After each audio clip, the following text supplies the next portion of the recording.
Un arī šoreiz nedaudz par tām pašām klimata pārmaiņām.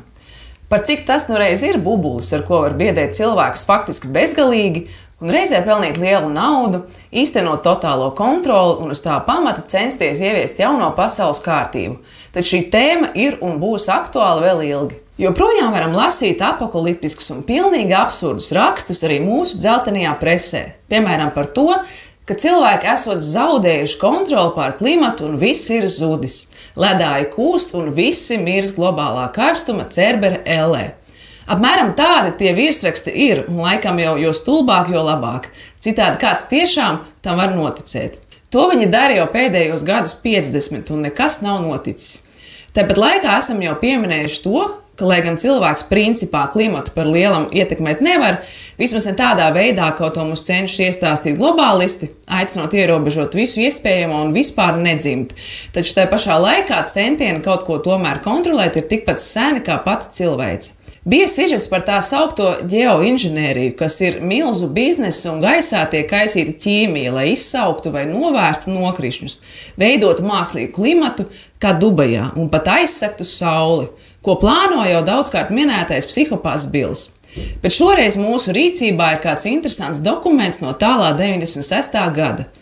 Tas ir ziņojums ASV gaisa spēkiem, izpildīts pēc viņu pasūtījuma, un tā nosaukums ir Laikapstākļu pakļaušana līdz 2025. gadam.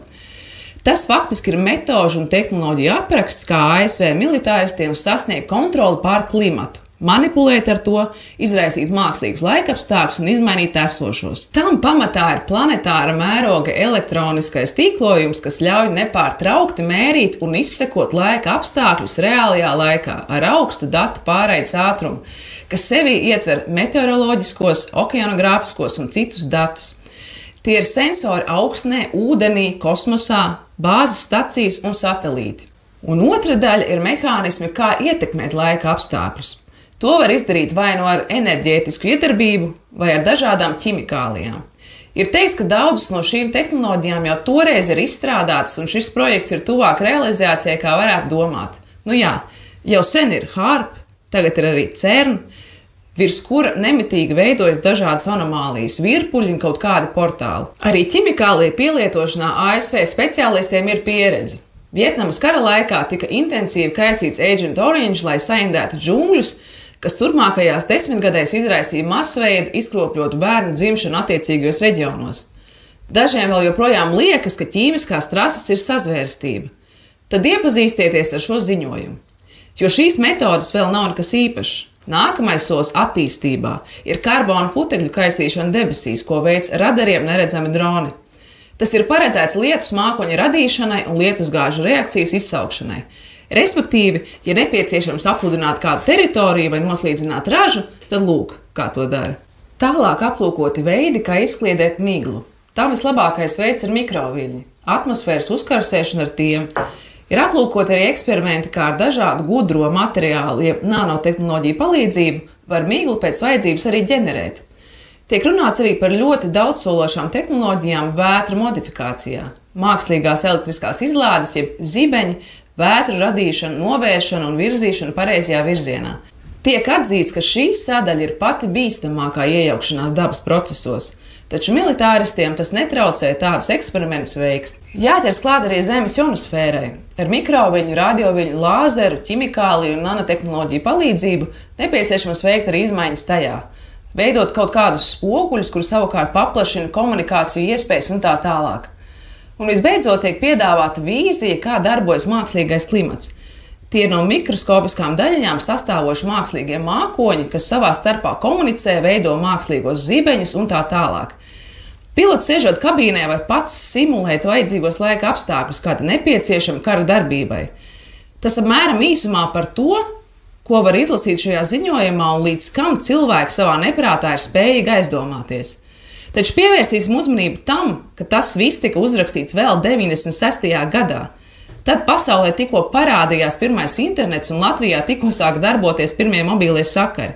Tā bija Windows 95 operētāja sistēma un attiecīgās bildītes ir no tās sauktās klipārta galerijas. Acīm redzot, arī te iesaistīts ir Bills ar savu Microsoft, ko toreiz vadīja. Bet jau tad tiek runāts par globālu, visaptverošu, milzīga ātruma informatīvo tīklu, par ionosfēras ietekmēšanu un nanotehnoloģijām. Un tieši uz tādas salīdzinoši primitīvas Windows sistēmas jau toreiz labais onkulis Bills modelēja kaut ko daudz grandiozāku. Kas tas par milzu ātruma globālu sakaru tīklu, kas aptver visu pasauli? 90. nekas tāds pat sapņos nerādījās. Mums bija parastie pirmie mobīlie podziņu tālruņi, bet kas mums ir šodien un kas tiek stumts visās malās tieši tāpat kā potes bez nekādiem pētījumiem par ietekmi uz veselību. Pat pretēji tādiem pētījumiem, kuru arī īstenībā ir diezgan daudz, bet kuri tiek noliegti kā sazvērstības. Kas tie ir par torņiem un raidītājiem ik pēc pāris simtiem metru, desmitiem tūkstošu satelītu ionosfērā? Kas tie par lāzeriem un mikroviļņiem, ar ko uzkarsēt atmosfēru vajadzīgajās vietās un savienot vienotā tīklojumā gan cilvēku apziņas, gan gudros mākoņus? Ko visu var kontrolēt no vienas un tās pašas pults? Kam tas viss patiesībā ir vajadzīgs? Pareizi, tas ir 5G tīkls.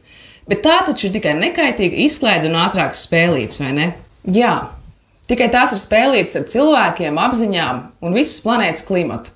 Tā ir pati pēdējā stadija, kurā ieiet tie, kuri vēlas izraisīt planetāru mēroga katastrofu, kādas iespējams ir notikušas arī iepriekš. Tikko kāda tehnogēnā civilizācija iedomājas sevi visaugstākā vietā.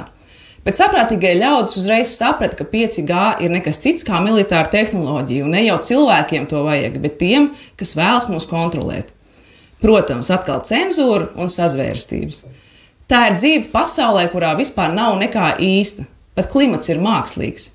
Jā, vēl šajā ziņojumā ir piebilde par to, ka visādi riski un cilvēku morāles aizspriedumi ir nenozīmīgi, salīdzinot ar iespējām, ko dod šī totālā klimata kontrole. Tas īsumā arī izsaka oligarhāta domas par mums. Mums nav ne mazākās nojausmas par to, cik un kādas no šīm tehnoloģijām ir attīstītas un kas reāli var tikt pielietots.